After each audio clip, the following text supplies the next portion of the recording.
Oke, baik. Selamat malam, Bu Eva dan juga teman-teman. Saya di sini Dia Ayu Rahmasa Fitri, NIM akhiran 140, yang mana nantinya akan, menjelaskan materi tentang tes DAT, GATB, dan juga FACT untuk, memenuhi tugas mata kuliah dari praktikum tes minat bakat, gitu. Jadi untuk yang pertama ada tes DAT. Nah, yang pertama itu ada administrasi DAT. Yang mana administrasi ini merupakan seri DAT yang harus disajikan secara menarik, menghindari suasana monoton supaya tidak membosankan dan juga melelahkan gitu ya pelaksanaannya. Nah, atas dasar ini maka tes DAT itu disajikan dari berbagai variasi. Jadi ada model pengetesan 1 hari yang mana, berurutan dari tahap-tahap dari model pengetesan 1 hari itu. Nah, model pengetesan 2 hari itu bertahap tetapi dibagi secara merata antara hari pertama dan juga hari kedua. Nah, model pengetesan 3 hari sedangkan itu, contohnya itu hari pertama itu ada FR dan SR, hari kedua itu ada LU dan juga AR, hari ketiga itu ada NA, CSA, dan juga MR. Nah, selanjutnya nih ada interpretasi tes DAT. Apa sih interpretasi itu? Yang mana itu perlu diketahui bahwa ciri baterai tes ini adalah untuk mempunyai manfaat yang tinggi bila dipakai secara bersama gitu. Walaupun masing-masing tes dalam baterai tes ini mandiri, tetapi koefisien interkorelasi yang tinggi mempunyai arti bahwa skor pada tes tertentu tidak akan berbeda dengan skor tes pada tes yang lain gitu. Nah, selanjutnya ini kan ada diferen ada validitas dari DAT itu sendiri. Nah, validitas DAT itu, ada prediktif atau analisis. Contohnya seperti, yang pertama itu ada mencari korelasi dengan prestasi belajar di berbagai mata pelajaran secara terpisah dari kelas 8 hingga kelas, eee, 11 gitu ya. Nah, kriterianya itu berupa prestasi belajar yang diperoleh dalam satu jangka waktu tertentu dari administrasi DAT gitu. Kriteria ini diperoleh secara longitudinal 1 tahun hingga 4 tahun dan kriteria ini berupa prestasi mahasiswa. Tahun pertama dari mahasiswa akademik, keguruan, maupun institut teknologi. Nah, ada pun juga beberapa itu contoh dari validitas DAT ini. Nah, selanjutnya kita lanjut saja. Pada tes DAT ini, terdapat subtes yang mana diaplikasikan dalam tes DAT ini. Yang pertama ada tes penalaran ya teman-teman, atau yang disebut juga dengan abstract reasoning.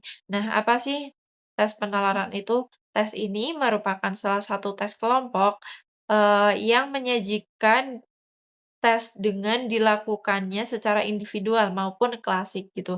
Nah, ini dalam ketentuan tes ini ialah 25 menit, yang mana tes ini itu untuk mengukur kemampuan penalaran individu yang bersifat nonverbal, yaitu meliputi kemampuan individu untuk dapat memahami adanya hubungan yang logis dari figur-figur abstrak dan juga, prinsip dari non-verbal design gitu. Nah, untuk selanjutnya ada tes berhitung, numeric ability. Nah, apa sih yang, dimaksud tes berhitung? Nah, tes berhitung ini, eee, yaitu tersedia dalam bentuk, apa ya, buku cetakan gitu, yang mana nanti juga ada sebuah soal, 40 soal ya, yang dapat dikerjakan secara terpisah dari lembar jawabnya itu. Nah, tes berhitung ini juga mengukur kemampuan berpikir dalam angka, penguasaan hubungan numerik, dan juga misalnya penjumlahan yang sederhana gitu. Jadi, walaupun tes ini mengukur aspek yang sederhana, tetapi bersama-sama dengan eee, dengan apa, verbal rationing dari DAT ini dapat mengukur kemampuan belajar secara umum gitu. Nah, yang nantinya tes berhitung ini bersama-sama dengan, tes penalaran itu dapat ukur intelijensi umumnya tersebut. Nah, selanjutnya ini ada tes cepat teliti atau Classical Speed and Accuracy. Nah, apa sih yang dimaksud dengan tes cepat teliti? Eee, Tes cepat teliti adalah salah satu tes bakat yang sudah diadaptasikan di Indonesia. Nah, tes cepat teliti ini mempunyai nama kode yaitu 4D, yang mana, nama tes cepat teliti ini adalah yang sudah saya sebutkan dan bentuknya itu berupa buku cetakan dalam ukuran kuarto. Jadi, yang nantinya itu ada soal sebanyak 10 butir gitu. Nah, tes ini untuk apa sih gunanya gitu kan. Nah, tes ini untuk mengatur respon subjek terhadap tugas-tugas atau pekerjaan yang menyangkut kecepatan persepsi dari stimulus yang bersifat sederhana. Jadi kecepatan dari respon individu tersebut terhadap ingatan maupun angka atau yang lainnya gitu. Nah, maaf, masih di sini kita lanjut ke tes pengertian mekanik atau mechanic ration, yang mana tes tersebut itu untuk,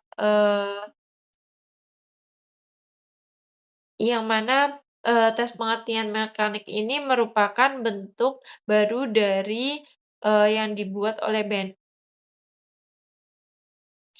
Nah, aspek yang diukur ialah daya penalaran di bidang kerja mekanis dan prinsip fisika yang merupakan salah satu faktor intelijensi dari arti luas. Jadi penyajian tes ini dilakukan secara perseorangan maupun juga dapat dilakukan secara kelompok. Nah, terus, eee, tes ini juga memerlukan waktu sekitar 30 menit gitu untuk pengerjaannya dan sebelumnya itu kan juga, setiap tes ada instruksi gitu kan. Nah, selanjutnya itu ada tes pola.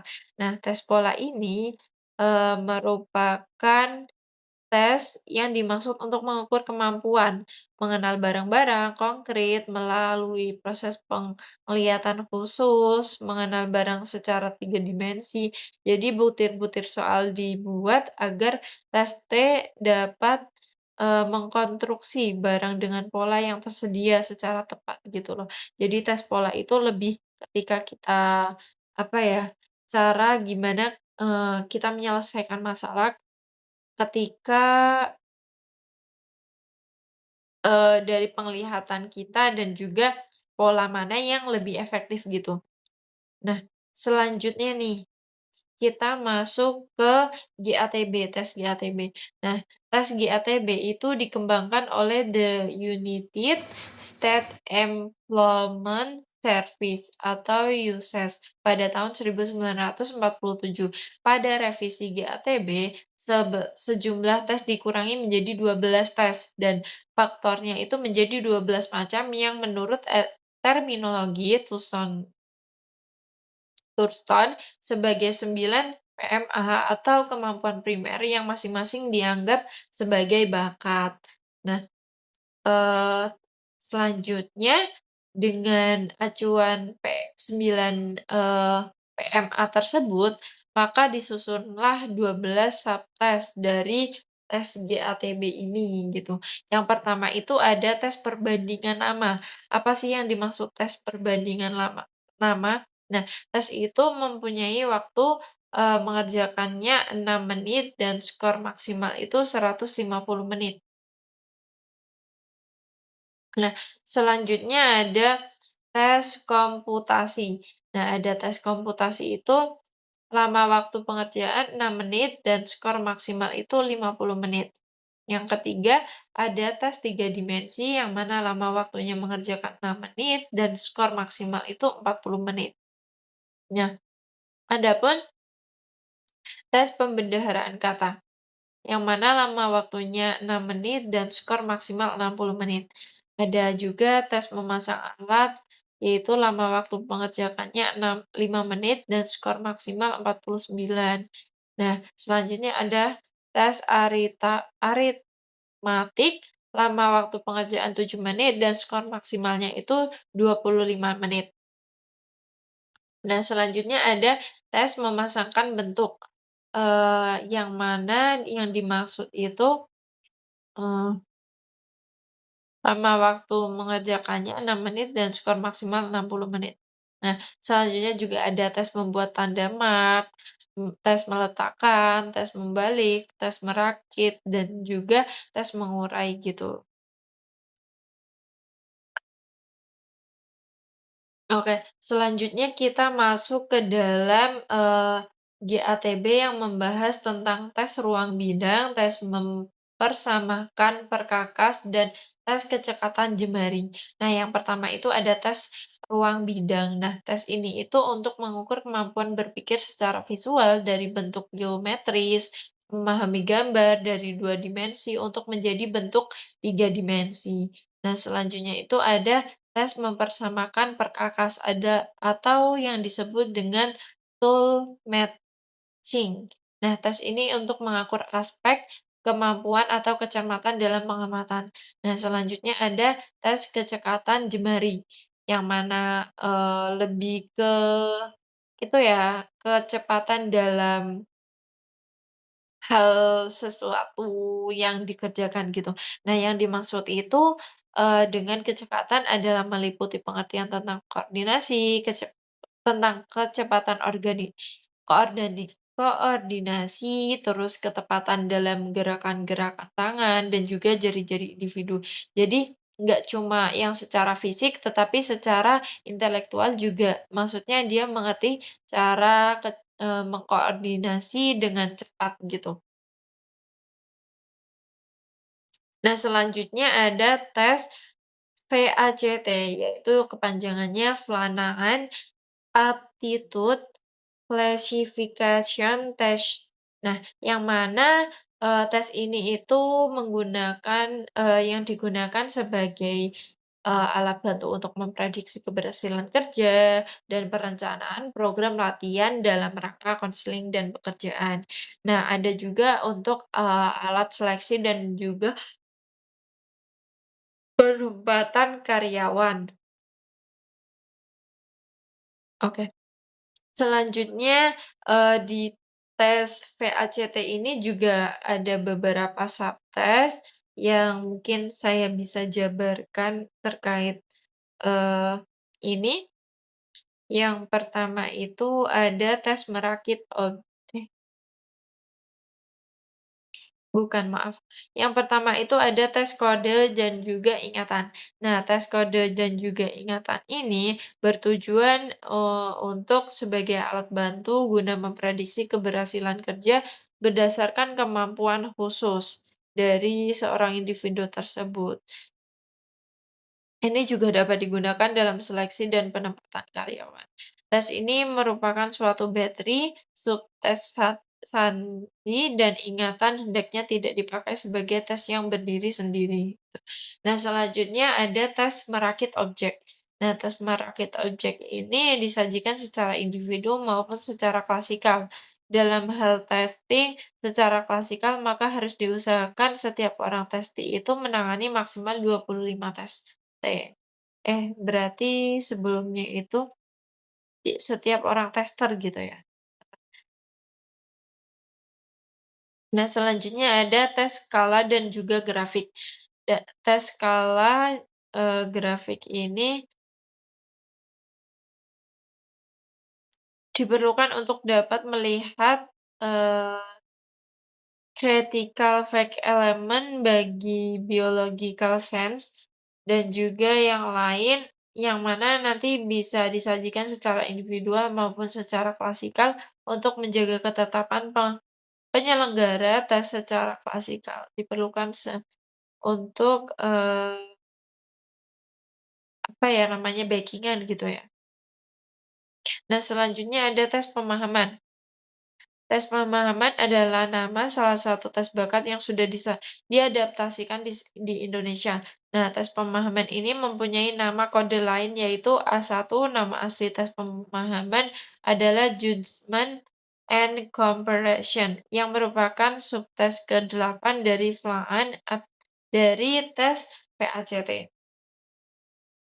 Nah, aspek yang diukur dari tes pemahaman itu untuk memahami kemampuan dalam membaca, memahami untuk melihat alasan yang logis, serta mengambil keputusan dengan menangkap makna dari suatu situasi yang praktis gitu. Nah, selanjutnya itu ada tes mengupit, mengu mengutip. Nah, tes mengutip ini lebih ke untuk mengatur kemampuan seseorang dalam memproduksi outline dari pola-pola yang sederhana dengan cepat dan juga akurat. Nah, selanjutnya ada tes komponen. Nah, tes komponen ini, eee, dap mempunyai nama asli sebagai tes komponen ini mengukur kemampuan mengidentifikasi komponen-komponen yang penting. Jadi ketika nantinya ada apa, eee, anggota yang individu yang tidak bisa komponen dapat yang tidak tahu tentang dirinya itu dapat menerapkan dari tes komponen ini. Nah, selanjutnya ada tes tabel. Nah, tes tabel apa sih? Tes tabel itu, eee, disaji Nah, tes ini disajikan secara individual maupun juga klasikal. Nah, tes ini itu mengukur, kemampuan membaca tabel, yang mana dalam hari ini ada 2 macam tabel, yaitu tabel yang terdiri dari angka-angka dan tabel yang terdiri atas kata dan huruf alfabet, gitu. Nah, selanjutnya ada tes ungkapan. Nah, tes ungkapan ini, mengukur perasaan atau mengetahui tentang bahasa gitu. Selain itu juga dapat mengungkapkan kemampuan untuk berkomunikasi melalui tulisan dan juga kemampuan berkomunikasi secara verbal gitu. Jadi dari ungkapan ini lebih ke kita, apa ya namanya, mengungkapkan apa yang kita rasakan gitu. Nah, selanjutnya oke, terima kasih. Mungkin itu, pemaparan materi yang dapat saya jelaskan terkait tes DAT, tes, GAT GATB, dan juga tes FACT, gitu. Mungkin itu sekian dari saya. Wassalamualaikum warahmatullahi wabarakatuh.